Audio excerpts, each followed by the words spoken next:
Hey guys, so I just recorded an awesome interview with Jordan Ciervo, who has multiple Chick-fil-A franchises in Southern California. We talked everything from leadership development to how you manage and hold teenagers accountable, as well as having multiple locations, a staff of over 250 people. It's not a conversation you're going to want to miss. A lot of operation stuff, a lot of leadership development stuff, but overall, great conversation in a fascinating industry. We even got into the tactics around what he measures in the business, like something that comes up around restaurants that take more cash and how that affects their speed of delivery and how they try to improve upon that. So you're not going to want to miss it. Check it out. Hey, all right, guys, welcome back to another episode of Ops Academy. Today, I've got a really cool guest, Jordan Ciervo. Jordan and I met a few years ago through a mastermind group that we're both a part of. And one of the things that stuck out to me and why I thought he'd be such a good fit to interview and ask some questions to was there was a form we filled out one time that was kind of like a give and a get. Like, what do you have to offer, and is there anything you need help with? And I distinctly remember Jordan said, like, if you want to know how to run a multi-million-dollar business with teenagers, like, I'm your guy. And it was kind of like playful, but at the same time, I was like, man, there are probably some nuggets here that this guy knows that he could share with us. So thanks for being on, Jordan. Absolutely. I'll do my best. Yeah, I don't know if I have all the answers, but I'll try my hardest. Yeah. Well, would you just give us just like a brief background, how you got into Chick-fil-A, kind of what your day-to-day looks like, what it looks like maybe first starting out compared to now? Sure. Yeah. Yeah. I mean, I started with Chick-fil-A pretty much right out of college. So was not too far off from being a teenager myself at the time. It kind of evolved. So I started with like an internship, which brought me out to the West Coast, originally from the South, and kind of came out here because there's opportunity out here. Thinking it'd be short term and kind of learning more about the opportunities. Eventually, kind of one thing led to another. But work for an operator, kind of learn the business just as like a team member and leader in his business. And then eventually just kind of took advantage of the opportunities out here on the West Coast as Chick-fil-A was expanding and got my own location back in 2007. And so it was at that time, the brand was, nobody knew it, low volume. So it was for my age at the time, kind of being younger, and it was a little bit easier to get in at the time. But we eventually, kind of grew the business and eventually got my second location in 2015. And so since then, I've been running, multi-site organization here in Southern California. So. Dude, that's awesome. How many employees are you up to now?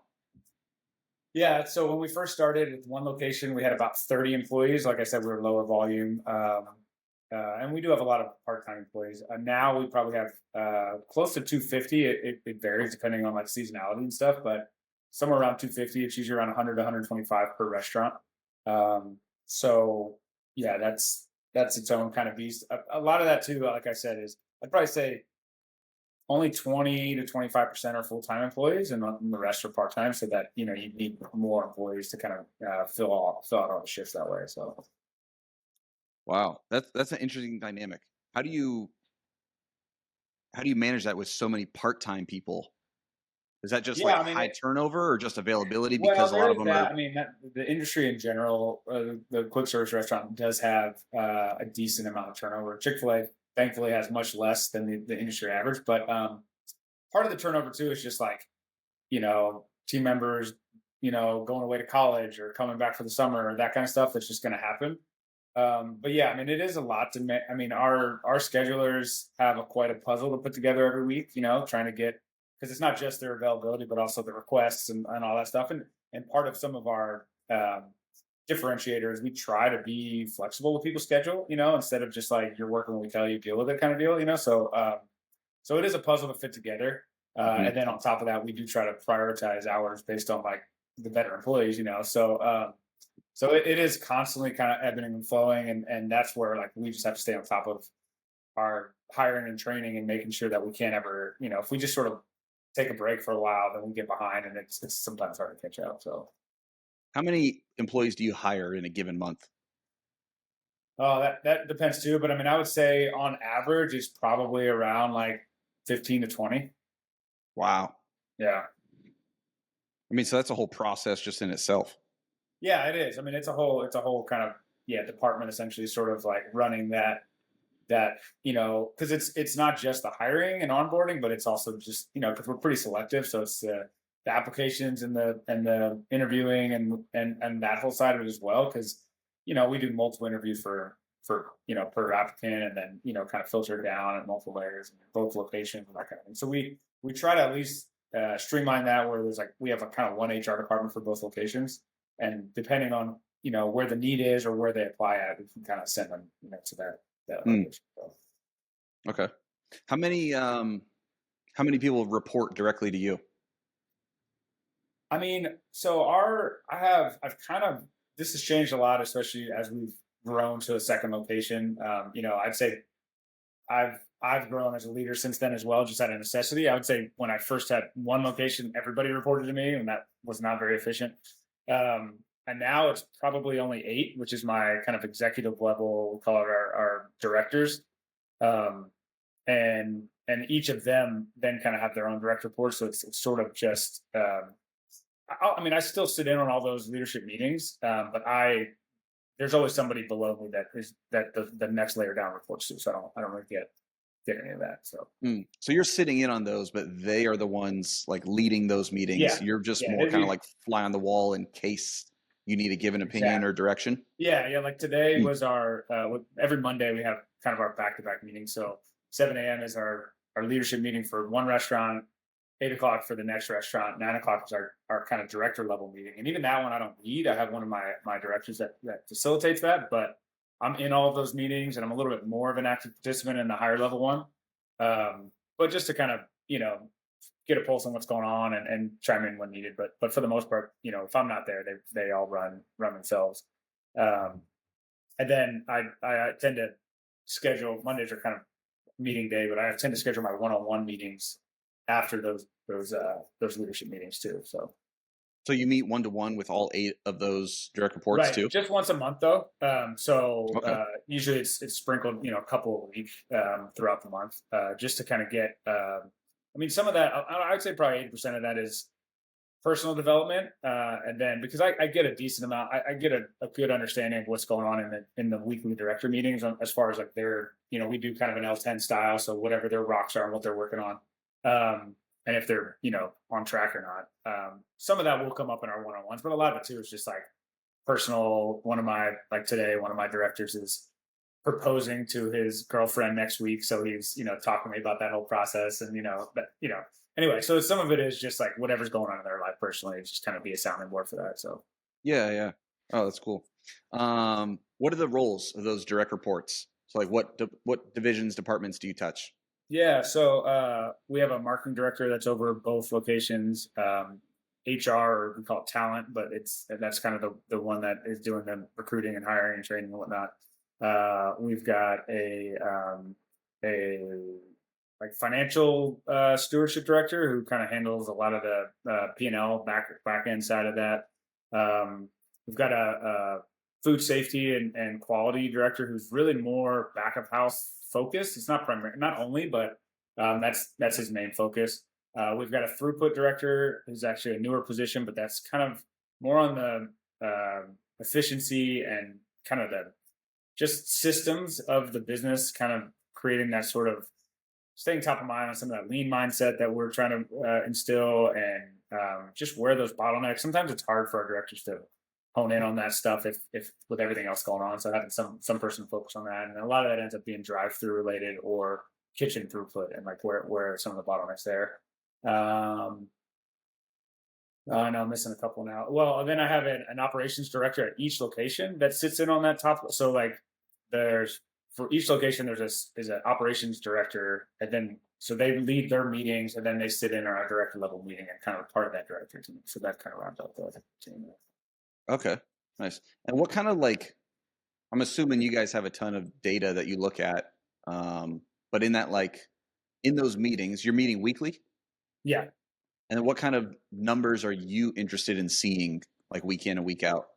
Yeah, some of it depends on what those directors, you know, quarterly rocks are or their goals are for that they're focusing on, Okay. or depending on what have been some of the common issues that have come up. But Okay. um, you know, weekly, it kind of depends on weekly. Sometimes some results don't change that much week to week. And when we do have kind of a longer meeting once a month when our P&L comes back to kind of evaluate a little bit more. But some of the stuff, if we get a food safety score, that's a quarterly score, but we're constantly, making sure we're staying up to date with our daily criticals and whatnot to track that to make sure that's on track. We get our we call them CEM scores, customer experience monitor. So the guests also get surveys and will respond, and so that's usually it's a lagging indicator, but at least kind of tells us, you know, usually what we already know, but like where are some of the issues? If we're having an issue with speed, that's usually going to come up in the guest experience. Or if there's a quality issue, you're going to start seeing some stuff about temperature of food or whatever.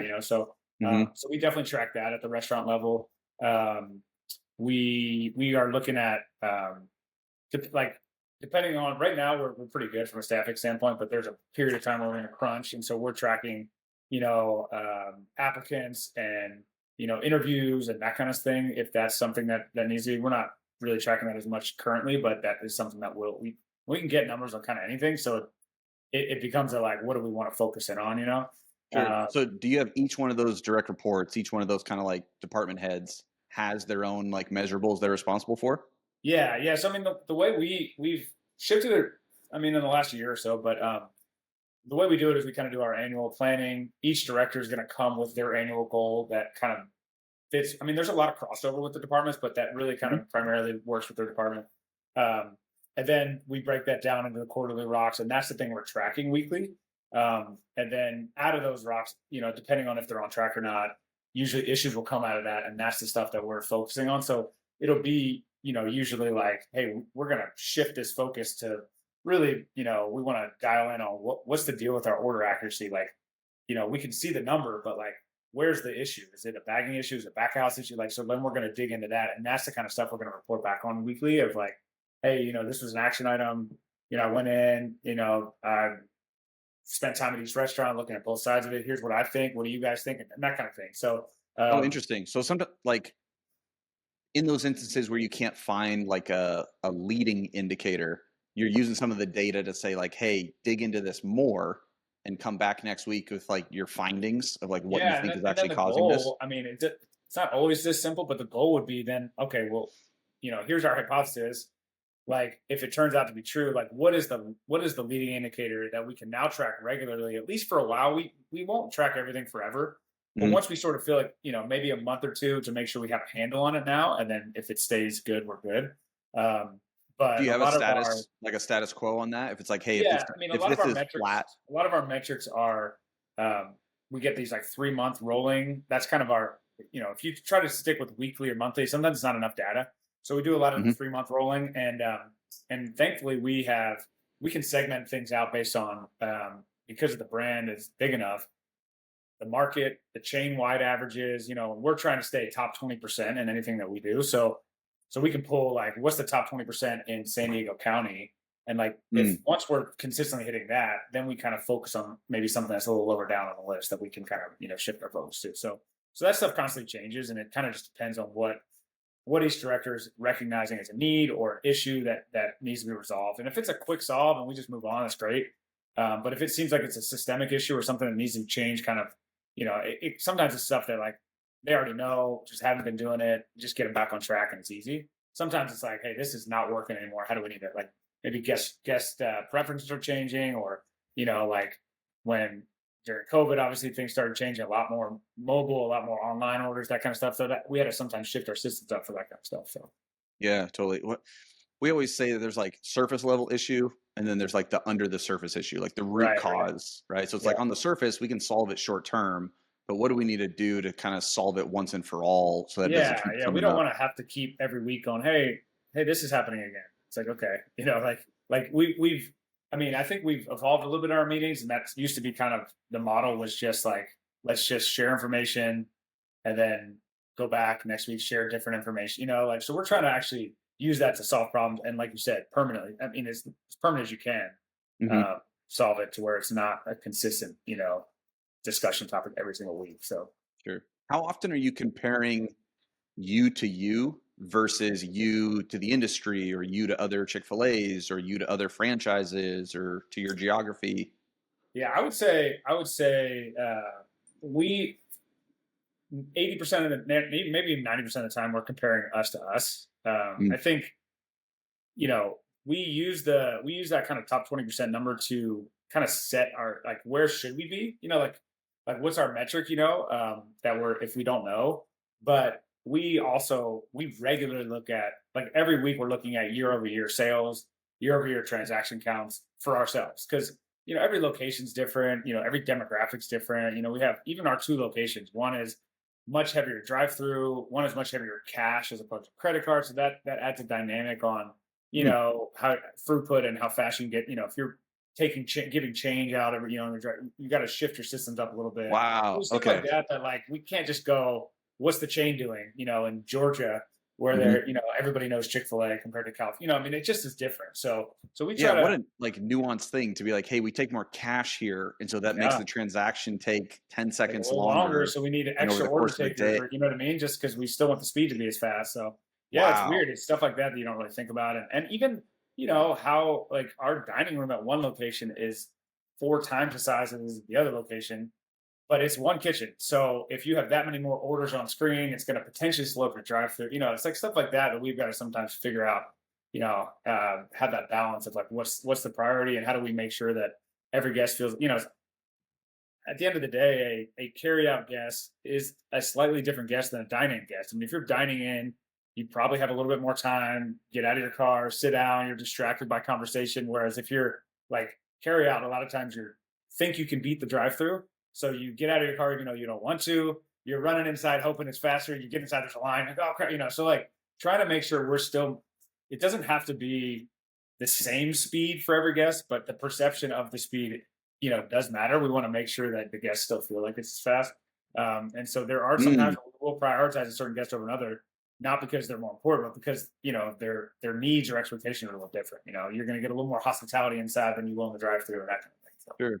Does that data ever conflict? Because that's an interesting point to bring up, like the perception of speed.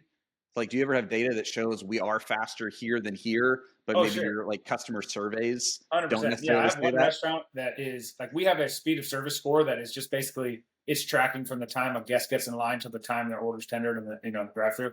I have one restaurant that is significantly faster than the other, but their speed scores are slower than the other. Like, what their guests are saying, what the guests tell them of basically a speed of service. So, you know, you got to take both into account. Sure. Obviously, like, the guest If the perception. reality is like we're going fast, but the Yeah, and customers don't think so, some of what do that you can do in be that like, scenario? some of that can be is like, all right, how many team members you have outside?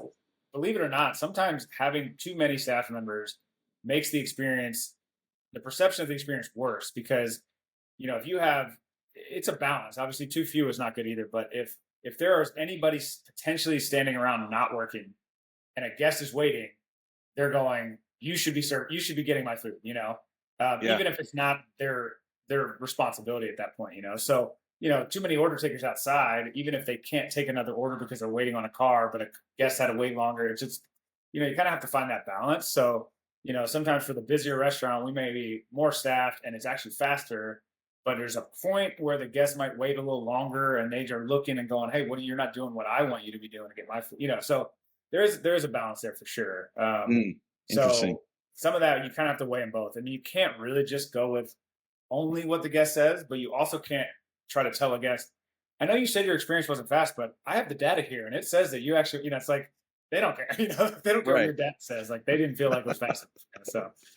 So we try ways to kind of, there's some psychology stuff of, like, multiple touch points. If you just take their order once, let them wait in the line, even if it's fast, and then they just have one more interaction. It sometimes feels longer than if you verify the order halfway through, you bring them a drink halfway, like, sometimes having these multiple touch points can also help create, like, I'm doing something, Yeah. so Ah. you don't Huh. notice that, because people aren't really timing it. It's just really, how does it feel. Yeah. So yeah, Wow. That's cool, man. yeah. You There's a lot. mentioned that you look at year over year data.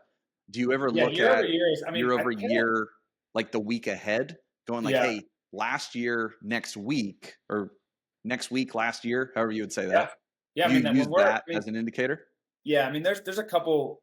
I would say historically, and it's really surprising. I don't understand why this works. I guess people are just very habitual, but historically, like you're if you have like a crazy spike in sales one week, even if you don't know what it was, even if it's not necessarily a holiday related or whatever, that next week you'll get a similar spike in sales. Or that next year, I mean, you'll get the same week you'll get a similar spike in sales. So like Huh. we do compare, and it's usually not day of week. It's not like date like the first and the first, but it's the Monday to Monday. So we do like, Mm. whatever so sometimes it's off by a day, but that Monday, the first Monday in October compared to the first Monday in October that next year, that's where we're kind of comparing. Ah, Um, interesting. and I don't know why that is. I mean, we are looking at trends weekly as well. So like when we're doing our projections for, what we're going to produce in the back of house and ordering and whatnot, we take previous year sales, but we also take the closest, 2 weeks beforehand as well to see if like we're trending in a higher direction than maybe we were last year or in lower. So that we're not just basing it off of that, but more accurately, it seems like it's the prior year week as opposed to the week just before. Mm. And that could be, school. It could be, it has something to do with, I mean, there's probably multiple factors: school calendars, holidays, weather. I don't know. I mean, I'm not sure all the reasons, but Yeah. people just get in these habits, and that just happens to work out that way. So, Obviously, you only have so much, like, capacity, so much throughput at each location. So right. how do you cast the vision to the team for, like, growth? Is it really just, like, efficiency focused? Yeah. I mean, I think it is.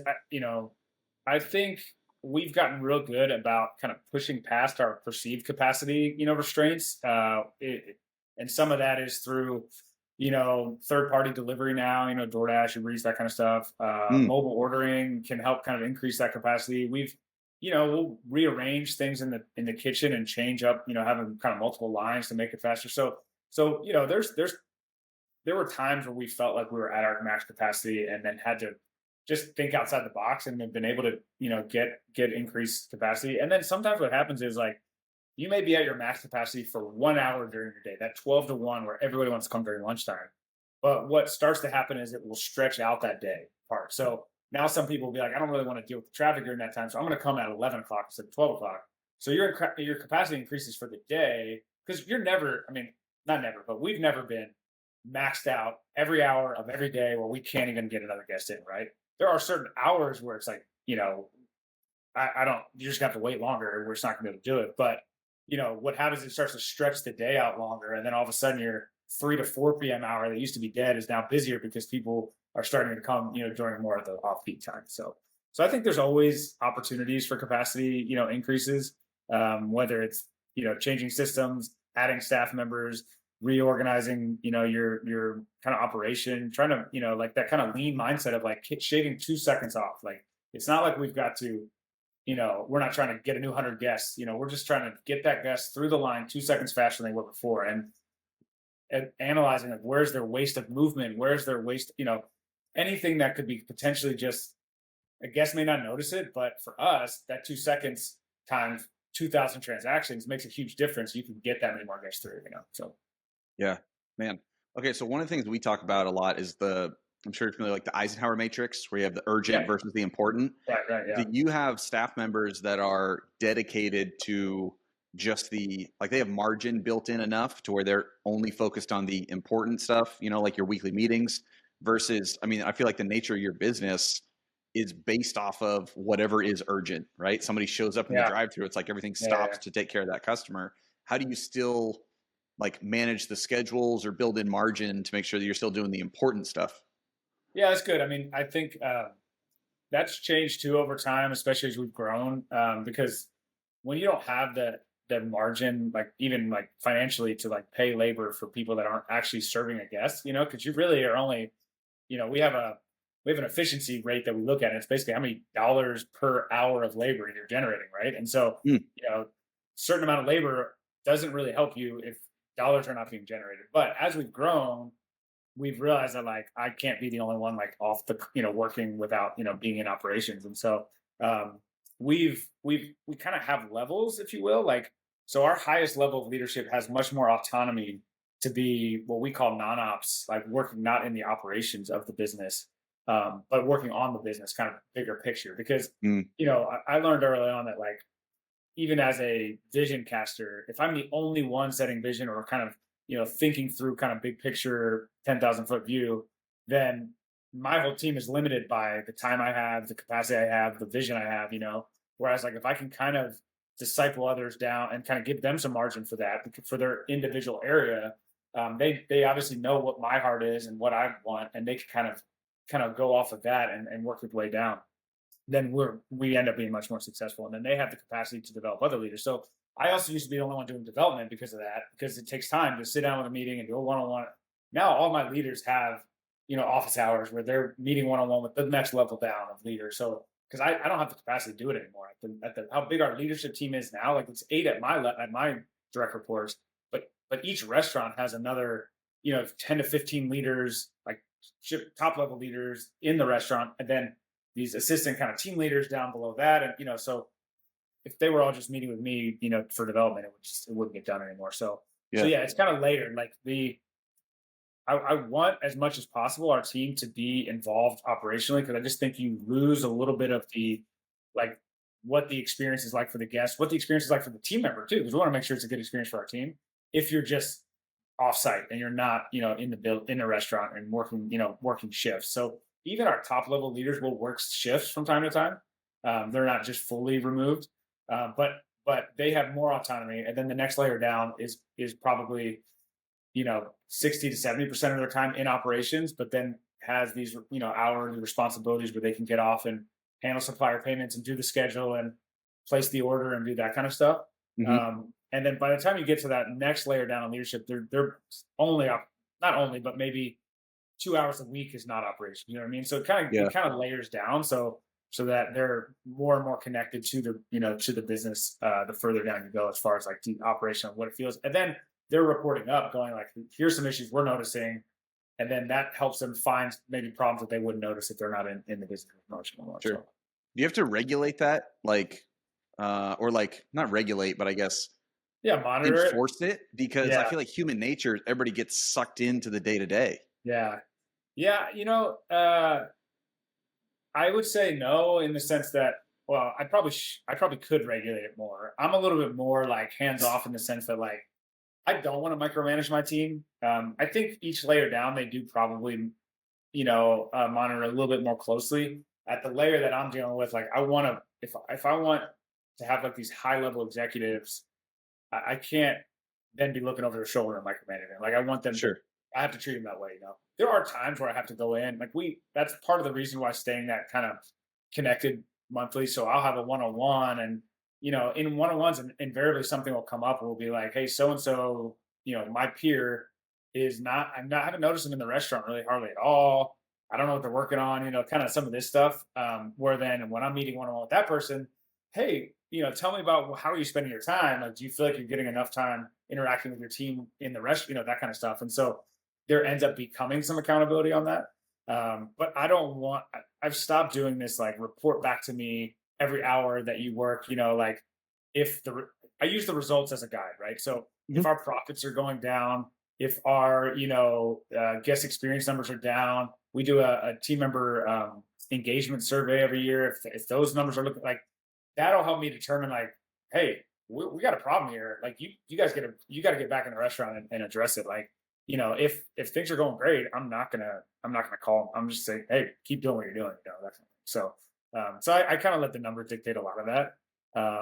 And I don't want to be in that business. So sometimes we talk a lot about accountability on the team. Like that is I mean, I'd say that's one of our biggest challenges on our top level team, but that transparency and accountability to be able to say like calling people out, I think that's one of the bigger challenges that our leaders have, because they're peers, right? It's hard to go. It's easy to call, going down, a level of leadership and calling somebody on something, but when they're at your level, it is sometimes a challenge. And so we talk a little bit about how do we get more comfortable with that, and how do we invite that type of feedback, because I think ultimately by the time they get to that level, they've had enough vetting that I trust their hearts and their character. It's not like I think they're trying to cheat the system. There may be a system in place that needs to be buttoned up so that there's not as much availability for that. But for the most part, it's not like I'm having to look over the shoulder, thankfully. So Yeah.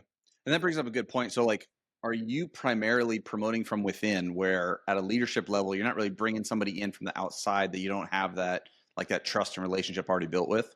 yeah. I mean, that's a great question. I have tried both, mostly because I think in theory both can work, but I am 0% on hiring from outside and them working out. So like everybody on my leadership team currently is somebody who started basically from the bottom and worked their way up, and that's I mean I don't know. I don't know why. I don't know why that is. It Hmm. could be just I've had some bad hires from outside. I think part of it is the nature of this kind of industry and kind of the culture is like we want you even at that top level of leadership, you've got to be a hard worker and willing to roll up your sleeves and you know clean a toilet if you have to, kind of deal. And I think if you're applying for that position at like a higher pay rate and thinking it's this executive level position, maybe you've never done that before. Maybe you're just worse at working, used to working in a cubicle Hmm. or whatever. And it's just, you get in there and you're like, I'm not going to do this work, and it just doesn't fit. The team doesn't respect you, that kind of thing. So Yeah. I'm sure it's possible. I know other operators have done it. We've just not had success with it. And so I would say probably in the last couple of years, we've just stopped trying. And we've always had more success promoting from within. And that's just the way we've kind of had. Now we have systems in place for that development that every layer down is developing somebody below them. So we always like, even if we don't need somebody on the team, we don't have an opening currently, but we're constantly developing and looking for who's that next person because we know, I mean, somebody's going to move on at some point, and we want to make sure we're ready to fill that and not just have it vacant for too long. So, Yeah. What are some strategies you do there to kind of like help accelerate the development and the learning curves? Because obviously, and I've seen this happen on the flip side where someone is so gung ho to only promote from within, but like the funnel is based on an internship. And right, so, in terms of like quality of candidates that you're actually getting 2 or 3 years later, it's like, man, are we missing out on a lot of talent yeah. because I mean, we're only hiring from within? How do you that's mitigate true. that or like accelerate that development Yeah, I mean, learning we've curve? never made a rule, like, hey, we are Sure. only going to hire from within or whatever. So, I mean, we're always looking for great talent. If that comes up, we're going to take it. What we found is uh, the only time it has sort of worked for us is when we've kind of hired saying, hey, you're going to get paid for this position, but you're going to start at the bottom. So you're not actually having any responsibilities for the first 3 months, and you're going to kind of earn the respect of the team and work your way up. That tends to work better, or it filters them out faster. Because they're just like, yeah, it turns out I can't cut it. Um, but yeah, I mean, I think, you know, it, I don't know. I think it does. It creates a culture where like everybody they want I mean, most people want to move up and get to an opportunity, and so it just kind of creates this culture where they're willing to grind out and work harder, and they see that opportunity. I mean, they see people that have. I mean, I've had multiple people start in my restaurant as team members and now become operators and have their own, Chick-fil-A. So um, Is that there's like a just dagger? Does that hurt knowing that they're leaving you and you poured so much no, time not and at all. effort into them? I mean, it hurts in the short term in the sense that like they're carrying a lot of weight, but usually by the time it gets to that point, we've already had enough discussions that we're like, we've already sort of removed them from a lot of the primary responsibilities, and they're just in this sort of developmental role of like training the next person up. You're not Um, blindsided by it. no, I mean that's how I started. I started in a restaurant and got to. I mean, if I can offer that opportunity to somebody, like I want that. Sure. That's cool. They're not like getting poached by another Chick-fil-A or something like that. Where they go, what the Right. heck, you're gone. Um, so yeah, I mean, I think it's great for them. It's great for me to be able to like develop and kind of disciple these people on and see them now as a peer. And a couple of them are even in my market, which is great. Hmm. But yeah, there's a short term downside to like, hey, this is a high quality leader, but that's part of the deal. If you want to create that culture of development, like that's gonna be part of it. So Yeah. You mentioned you have a talent department. Do you separate the different, like, do you go out and recruit people that are already working somewhere else versus are you primarily just putting out job application, hiring? I heard a guy put it this way one time. He said, there's a difference between hiring unemployed people versus hiring people that already have a job and trying to convince sure, them to come work for your opportunity. Do you yeah, for guys lean sure. towards one or the other or combination of? Um, no, I mean we just sort of recruit everywhere, So, I mean, unemployed, we don't get too many of those. I mean, it depends on the reason, how long. Obviously, I mean, there's circumstances where it's understandable, but if somebody's just been, out They of just work for turned 6 16 months, and they're looking for their first yeah, job. of course, yeah. But I mean, it's like we're gonna dig in during the interview process on why.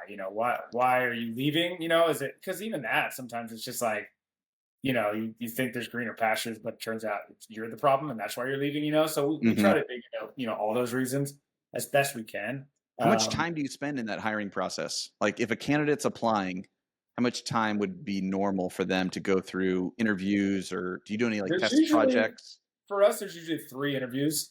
We do Okay. like a phone or video interview first, then we do an in person, and then we do kind of a final in person interview. Part of the reason for that is to get multiple people kind of seeing this candidate, but also to So 3 different people involved? yeah, and then also Okay. to see the commitment level of the candidate. Because if they're Sure. able to show up on time for 3 separate interviews and present themselves well to 3 different people, because sometimes they weed themselves out because they're 10 minutes late or they cancel the interview, and you're just kind of like, it's fine, we'll find somebody else, So whereas if they had a great first interview, you hire them, and then you don't realize that they have reliability issues or whatever. So we try to make it. There's some hurdles there. We've learned though, you got to be careful of like we've got to get those quickly, because if you like do that first interview, wait 2 weeks, second interview, this person's looking for a job, so they're not going to always. They're also probably applying other places, So we try to Mm, get those done as quick as possible, so it's do not 'em this quick, yeah. super long, lead time. Is there a But strategy in there in terms of especially in that first touch point, are you trying to win them over, or are you trying to paint the reality of like, hey, this is hard work? yeah, no, we definitely try to paint the reality of like what the responsibilities are actually going to be, and what you're going to be asked to do, kind of deal. So I would say that first interview is much more geared towards just letting the candidate talk and trying to get into the character side of things. Hmm.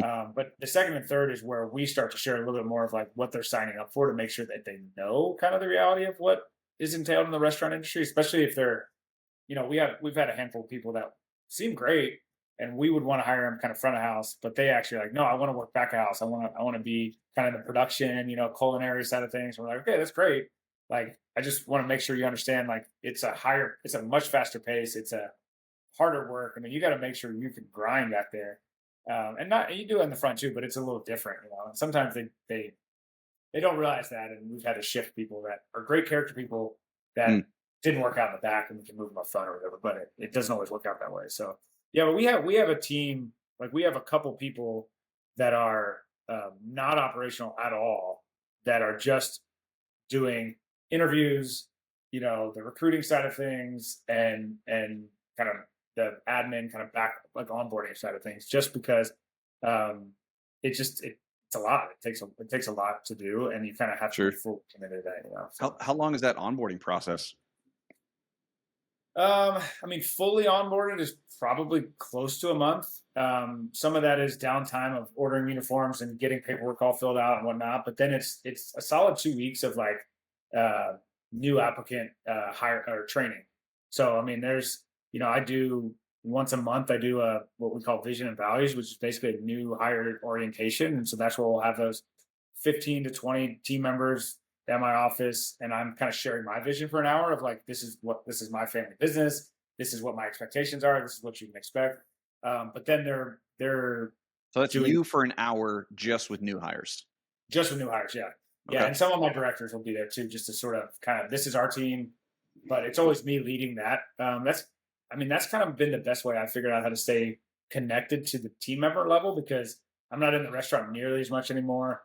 I go in now and I literally don't know everybody's names, which I hate, but it's just, there's 250 people. I mean, I can't Sure. even remember my kids' names sometimes. So I'm not gonna, I'm not gonna remember that. So the name tags are nice, but I at least want them to know who I am and have a touch point. So oftentimes I even have my kids and my wife there, if they can. If not, I have like a picture of them on the screen, because I want them to see like, this is a family business. You're not working for some big corporation, Chick-fil-A. Like, this is locally owned. This is our business that we built, and you're working for us. So like, the decisions you make affect our family, that kind of stuff. So and then we just go over culture and vision and what we expect and what kind of your role is and that kind of thing. So then when I do see them in the restaurant, even if I may have forgotten their name after that interaction, they remember me, and we can kind of connect that way. Hmm. Uh, and then they know who they're working for, and it's a little more personal that way. So Sure. Do you guys do any like personality assessment or anything like that, either in the hiring process or in the development? Like you mentioned, reshuffling people, front of house, yeah, back of house. yeah, we do it. We do some. We do some at the shift leader level, like our shift leader training. We do personality assessments, and we've shifted which one we do. I will say though that we're not great at using those assessments. Like it's good to know, but Yeah, they're unless not you have always a true. yeah, they're not always true. I And had a also mentor like one time. He said it depends who shows up to take the test that day. yeah, it's Like you true. take it Well, Sunday also, afternoon versus Friday at 4 p.m. versus right, Monday at right. 11. Like you're getting different Also, like results. we're also hiring. I mean, we're doing a lot of promoting from within. And once we see, 2 years of somebody's like character and like if they're not the perfect personality fit for this role, I mean, am I really gonna be like, sorry, we gotta find somebody, like at the end of the day, like I've seen enough to know that Hmm. we'll make it work, if the character's there and their competencies there, like usually we can train for the specific role or we can rearrange some responsibilities to make sure it's a good fit. Um, but at the end of the day, like you're just you're just not going to only do the things that you're strong at here. Like we want to maximize your strengths, but there's going to be things that you maybe don't love to do that are also required responsibilities for your role, and that's just kind of the reality of it. And so probably the biggest thing we're looking for is like, can you do hard things, and are you able to overcome, maybe if it's not your passion in life, to place a truck order, like, sorry, like, that may be an hour out of your week. You're just going to do it, and then you're going to go develop people and do the things you love doing. So it's good to know it, but also at the end of the day, like for us, we haven't been able to find a way to just give people exactly what's their bread and butter, like their favorite thing in the world to do, or their personality strength or whatever. Like I don't know. We haven't. I'm sure we could do better with that. We haven't really maximized those personality tests as best we can. That's why we've jumped from Myers Briggs to Enneagram to DISC profile. We've done all the kind of different ones, and we're like, well, that's good to know. And yeah, we'll go over it every once in a while in a leadership meeting, and it's like, we'll put the list of names of who's in which profile on the, and then it's like, all right, so figure out a way to work together. It's like I don't know Yeah, what else yeah. to do. I mean, I would that's say like, like it's a great jumping off point, yeah, and it's and good like, information. It's good to go. Like it's helping me. What I will say it has helped with once we give, I like the cursory understanding of the different profiles.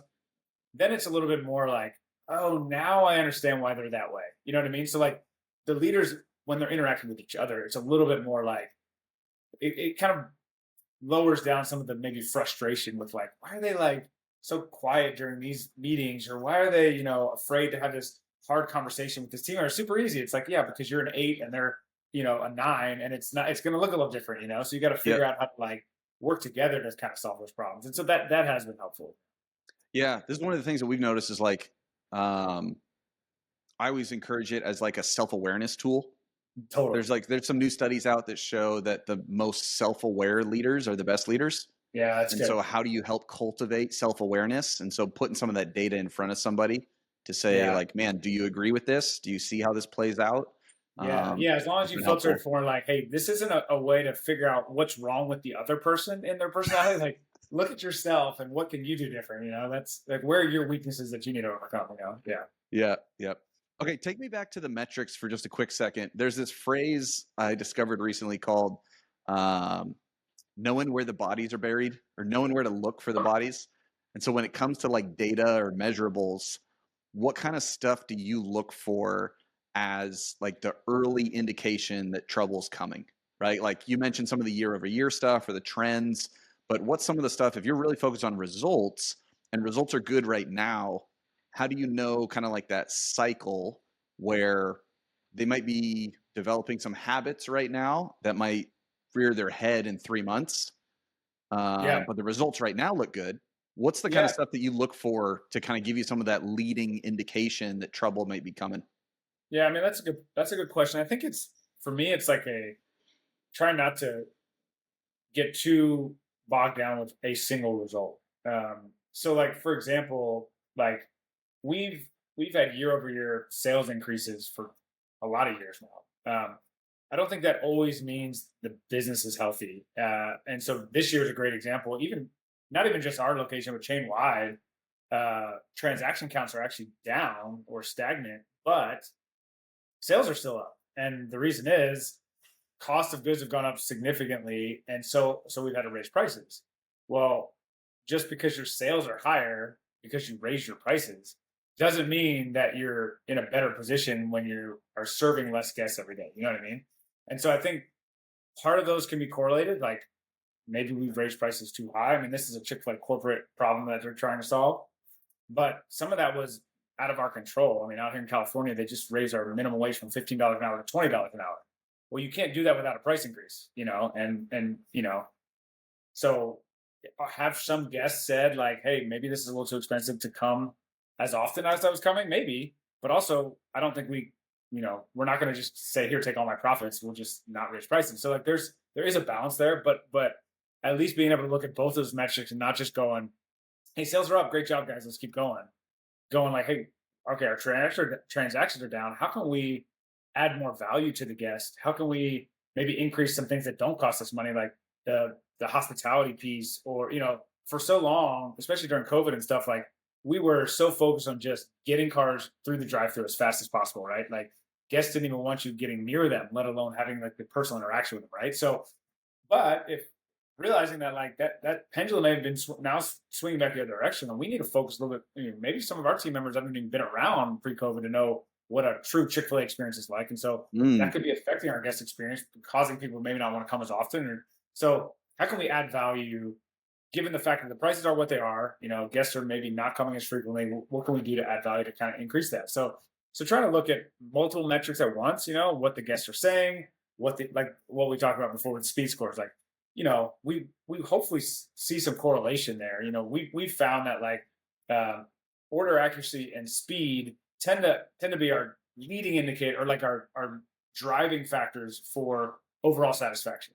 So like overall satisfaction is a metric we track that our guests are telling us, but you know it kind of doesn't, you don't know what's causing it, but we've seen that like if we can make sure our order accuracy is as high as possible and the speed is fast, like now that may change over time depending on guests. Like maybe hospitality, or what we call uh, attentive and courteous employees. Maybe that is what's going to be driving it in the future because people want to have more of a personal interaction than they used to.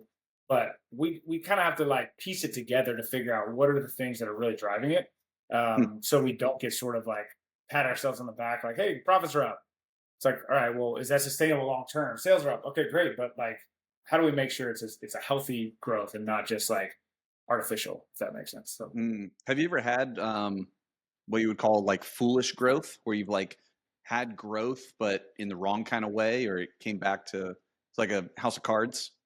yeah, I think we're in that season right now, probably for the first time in a long time, just because of what I mentioned with the prices and sales being up, but transactions, stagnating a little bit. And it seems like the data is showing that it's not that guests aren't coming, but they're just not coming as often. And some of that could be just economy and whatever. Um, but we're trying to figure out a way that whatever's in our control that we can try to increase that. Mm. I'd say we've done it to ourselves, and like there was a period of time where we would do kind of crazy promotions and weird kind of stuff to get guests through the door just because our awareness was so low. Like back in the early days when our sales volume was so low, people couldn't even say Chick-fil-A. Like I don't, some of the crazy promotions we did was just to get people in.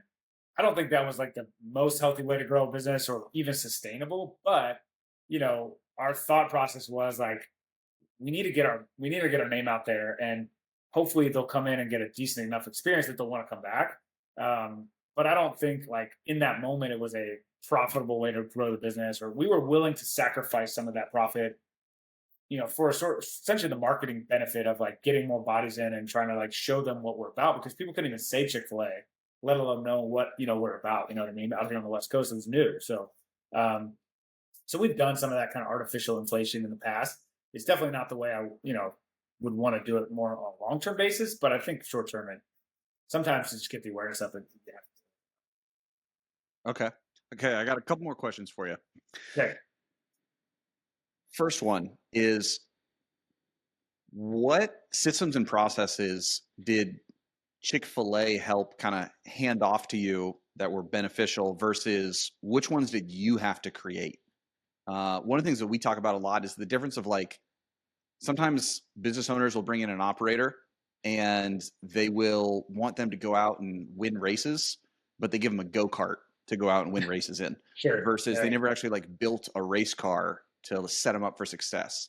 And I feel like Yeah. that's pretty common in like the franchise model is that's kind of what you're buying is like, man, here's the pre-built race car. We've built a lot of this for you, branding, marketing, supply chain, all this stuff for you to then go out and win races. What was the stuff that they handed off to you that you felt like was most helpful? And then what were some of the gaps where you then had to fill in or create some of your own processes? Yeah, that's a good question. I mean, I would say earlier on, it was much more of a kind of just a slog trying to like get some of the systems in place, like to feel like we were up to the same pace as some of these other big franchises.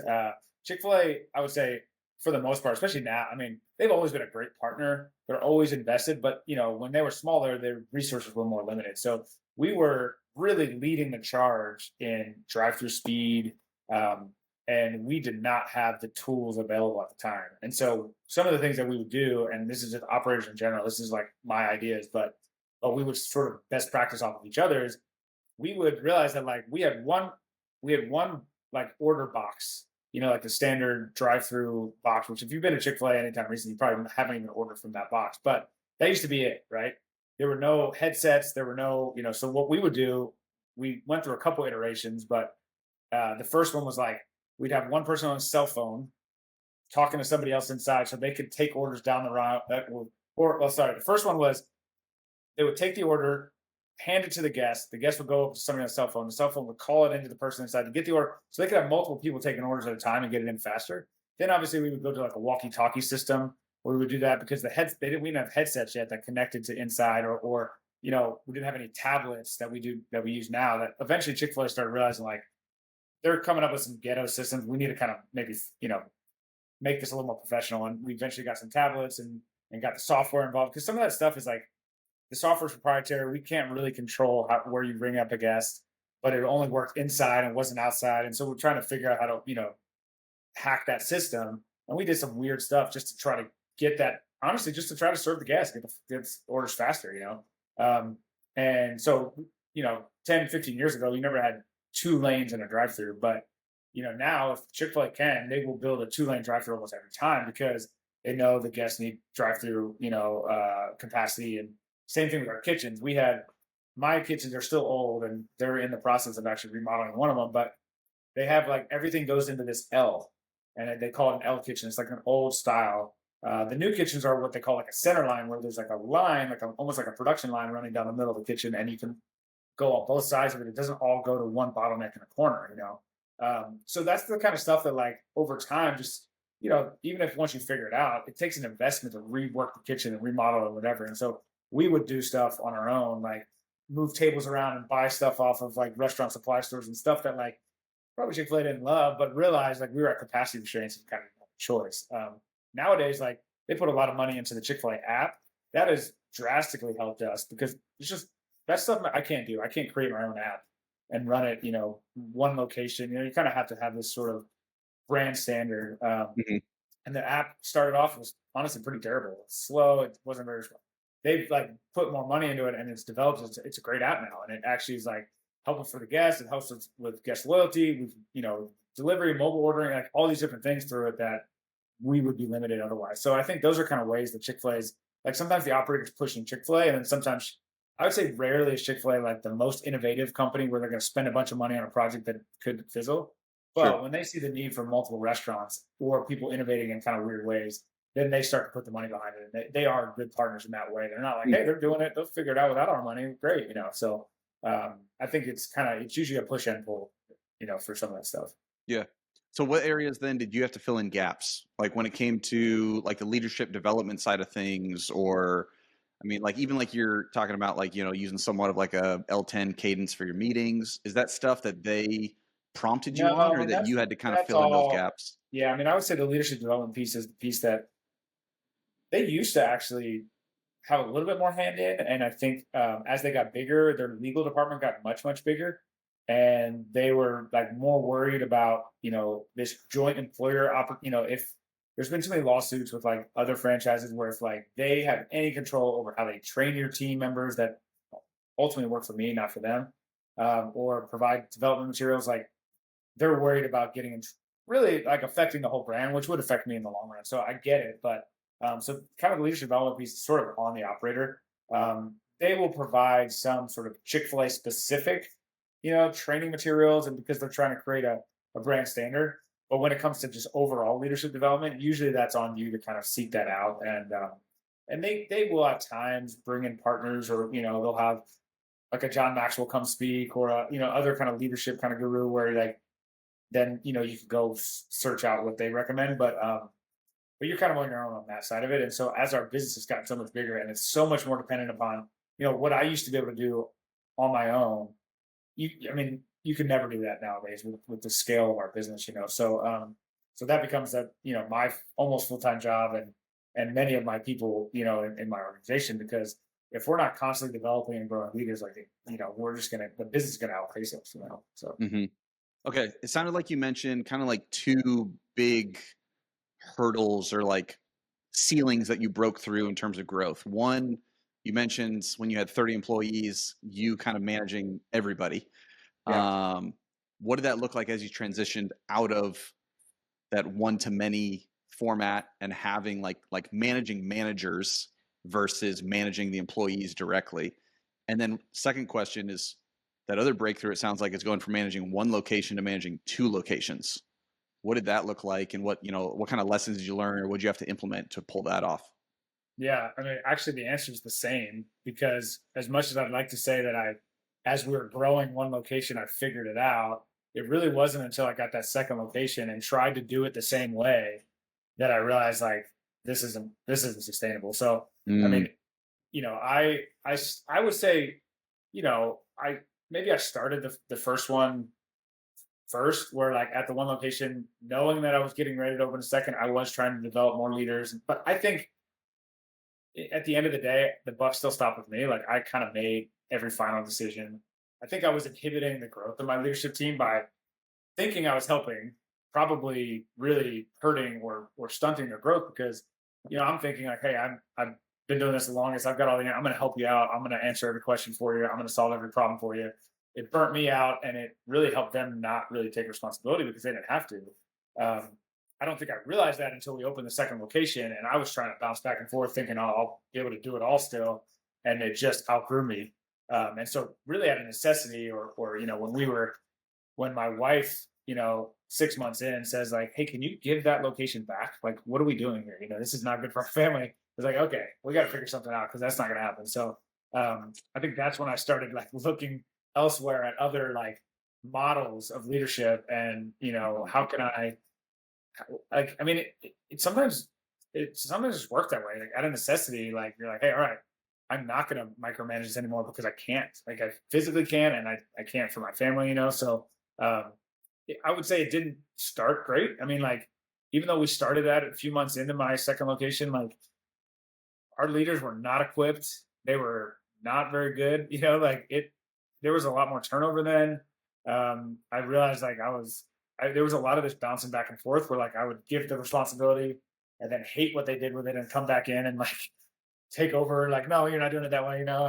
And thankfully, like over time, it got less and less of that, and really started to. I think part of it was me developing a little bit better, like being able to articulate what I actually wanted, and teaching people how to lead, in more effective and efficient ways. To where now I have full confidence, like we can, I could disappear for 2 months and trust that they're going to run it great, and they're capable of doing it without me. So, mm. uh, Well, so that it, bleeds into it one of my other questions is how do you create a vision that's engaging to your employees, right? Because a lot of business owners are like, the target is we're going to do X number in revenue, but like that's not really relevant to the employee. So no, it's you not. Yeah, I mentioned mean, like I think communicating the vision well to where, or communicating what it is you want done well enough that they actually yeah. know how to go execute on it. Like, how did you practically do that? Yeah, I mean, I think there's a couple pieces to that, because we do think through kind of our employee value proposition. Like, what are we offering to the employees that make them want to work for us? Because there are easier jobs you can get, but part of that is like the culture and the camaraderie that's created that people want to be a part of.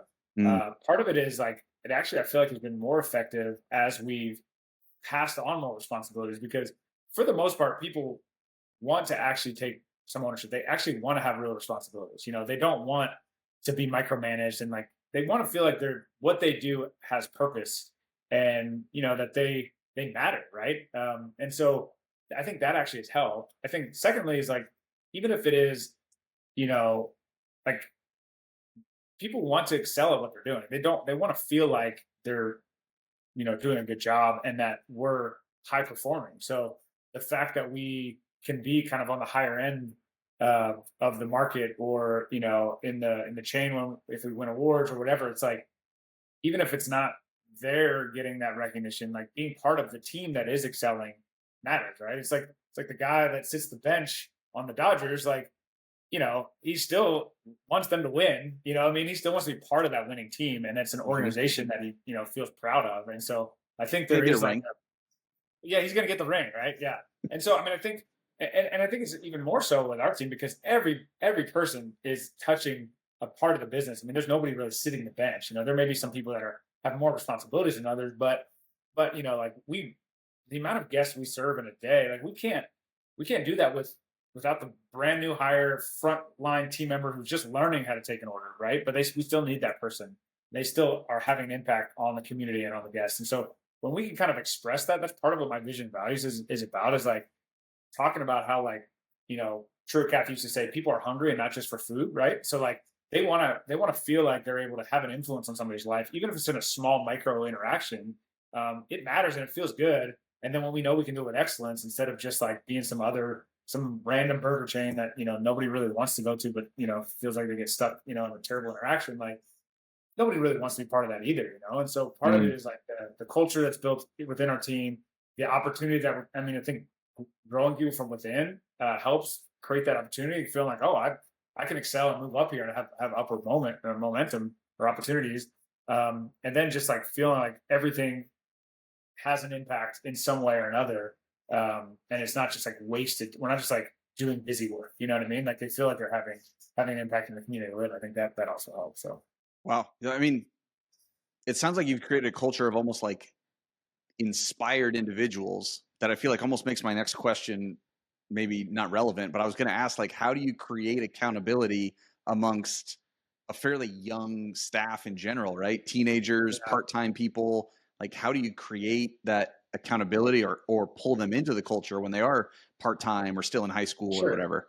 Yeah, and there's varying levels of engagement for sure. I mean, um, not everybody's going to say have the same kind of forward thinking or see the kind of the opportunities out there. Some people are just trying to you know pay off a car or whatever and just need the money. And obviously we try to filter those people out in an interview, but it happens. Um, and a lot of these people, I mean, there are plenty of people that this is their first job or really their I would argue their first time doing anything hard. I mean, like it's sad, but like, we're teaching people how to sweep, like use a broom. They've never used a broom before. You know what I mean? Like there's things where you're like, I didn't know how to teach this. Like this is crazy. So Yeah, what do you do? Like, I mean, maybe not everything, but do you standardize like SOPs? Is it in the yeah, onboarding we have to process? have Is it a lot of that stuff videos? and a lot of checklists, a lot of videos. Chick-fil-A does have, if it's a standard like how to make a chicken sandwich, Chick-fil-A is going to have, training materials and stuff because that's kind of a brand standard. But like every dining room's different, every restaurant parking lot, everything looks different. So there are just things that we have to kind of create our own, because the facilities are always a little bit different. But there are some practical things that we're just teaching people how to be, decent members of society. I mean, some people would argue like what a parent is should teach them, and some of these kids come in great with great, home life or whatever. Some people just never even thought to have a conversation about that or whatever. And so we're teaching them how to clean bathrooms and look somebody in the eye and, say, like the language they use and then what professionalism means. I mean, there's stuff like that that we are teaching people. How do you Um, do that? Do you role play that? Is that trained? some Is of that that, part of yeah. I mean, we will onboarding? we will role play some of that in training. We um, After we onboarding, how much training do they do? Is that like a regimented time Yeah, once it's a usually month? around Or 2 weeks. Some people will go a little longer if they need extra like shadow shifts where they're not really in operations, but they're just there learning. But typically, with the amount of time that we spend, it's almost a full time kind of 2 week program. They're usually pretty ready to go. I mean, they're not going to be as efficient as the next guy until they get the reps. But yeah, they're doing that. But I mean, I think part of like what we sort of, I don't want to say sell them on, but like we want. I tell people this all the time. Like I want you to. There's going to be things that you're going to have to do that are just very Chick-fil-A specific. But hopefully, by the time you're done with your time at Chick-fil-A, you've learned so many things that are life applicable that are going to benefit you in your future that you're going to look back fondly on your experience and go like, oh my gosh, I really learned how to problem solve, how to interact with difficult people, how to sell. Like we'd have upselling trainings, and how do you like things that you're going to be able to say like this. I thought this was because of this was a Chick-fil-A thing, but this turns out to be applicable to other areas of my life as I'm dealing with hard roommates at college or whatever. You know what I mean? That we want to be able to kind of coach and train people on life lessons as well. It makes more work, but I do think like it's more rewarding in the end, and they become better team members. Even if if you're just teaching them on just how to take an order on the register system we have, and that's it. I mean, you'll get an okay team member, but if you can teach them how to kind of read a guest kind of interaction and their mood and know when to go like real big and like make it a big deal because it's somebody's birthday and they're celebrating, or when somebody's clearly having a bad day and you need to tone it down a little bit and just kind of have the like trying to read that is something that takes time and it's a little bit nuanced, and like it helps it make it a better interaction if you can try to train the team in doing those kind of things. So Sure. Oh man, this is super good stuff. I feel like I could go for another hour picking your brain, but yeah, man. all right, I got one last question for you, and I think it's going to be super applicable for you. What would you say is the role or the responsibility of a leader within the organization? It's a great question. I mean, we typically adhere to a more biblical kind of servant leadership model of leadership. So, our because of kind of our culture development, I mean, all of our leaders, regardless of their specific responsibility, are required or expected to be coaching and developing people in their downline. And so, a lot of this is like it's not at that level. By the time they're in kind of a higher level leadership position, they know that we're not just about the results, but it's like results and relationships, right? So we're not going to prioritize relationships over results. It's a business. We've got to make sure we've got good results. We want to excel in what we do, but at the same time, relationships matter, and we want to make sure people feel cared for and know that we're willing to engage in them on a personal level, not just on a professional level. And so, I mean, I think that's sort of the message we're like when we're filtering out, like when we have these conversations in our leadership meetings, like, hey, is this person ready to be a leader? Yeah, there's some of the questions are around like, can they do this effectively? Are they the fastest at this? Whatever. But most of it is like that character piece and like, do we see the red flags? Are they somebody that's going to fit on our leadership team when we're trying to pour into others? Are they only focused on themselves, or do they know do they try to sacrifice and make that best decision for the team and for the business in general? And so those are the kind of the guiding principles that we are looking for in our leadership team, and we will train on that stuff when we do our training, our leadership training. But sometimes if you wait until that point, we try to filter it out on the front end, because if you wait until you're trying to train that out of somebody, if they don't have it, it's much harder to kind of turn the ship at that point, if that makes sense. So Yeah. Oh, dude, that's awesome. It almost sounds like you've created like the opposite of the E-Myth, where it's like, I don't care if you're the fastest guy making sandwiches, because that's not the skill that's going to translate at the next level. Yeah, and I mean, I think part of that is we're blessed with the brand, like equity. Like we're gonna have, every restaurant is different, and certain restaurants are busier than others. But we've got enough guests coming in, right? We have a decent amount of like applicants that want to work for Chick-fil-A, right? We're not like unknown and trying to really, so I think we have enough systems that Chick-fil-A has created too, like on the backside of things, where like they're building restaurants for kind of higher capacity. So it's not like we have to create everything from scratch, and you have to have the highest, most efficient people, or else you're just gonna fit. Like we kind of know how to do it at this point, So we're trying to plug the best people into those positions, not based off of just competency, because that's part of it. But we can train a lot of that stuff. Like the stuff we can't train, or it's much harder to train, is the character piece. Is is the integrity piece. Like if they don't have that, it's like even if they are the fastest, like does everybody else around them even want to work with them? Probably not, right? Like they may, even if they're just like the best at this thing, but they're just not fun to be around. It's like we don't want them on our team. You know what I mean? Like we'll find somebody else that's close enough that can get the job done. Yeah. Oh man, dude, thank you so much for doing this. Of course. I know you're not like a big social media guy or anything, but if I somebody know. is in La Jolla, northern San Diego, My where brother's in La Jolla, but no, where I'm do in they go? northern, like a little further north, Carlsbad, San Marcos area. Okay. Yeah. So how do they come through your drive-through? So our locations are one in San Marcos and one in Escondido. So Okay. they're basically both off the 78 interstate up kind of north that goes from Escondido straight into Oceanside. So yeah, come on by and give me some feedback. Tell me how we're doing.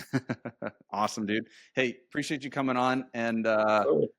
we'll talk again soon. But man, this was super super good. I feel like there's some nuggets in there. I'm probably going to go back and re-listen to some of this stuff, just in terms of really, I think how you cultivate from the very beginning some of these things that like Yeah, you're not introducing this conversation when somebody's up for a promotion or looking to get into management or leadership.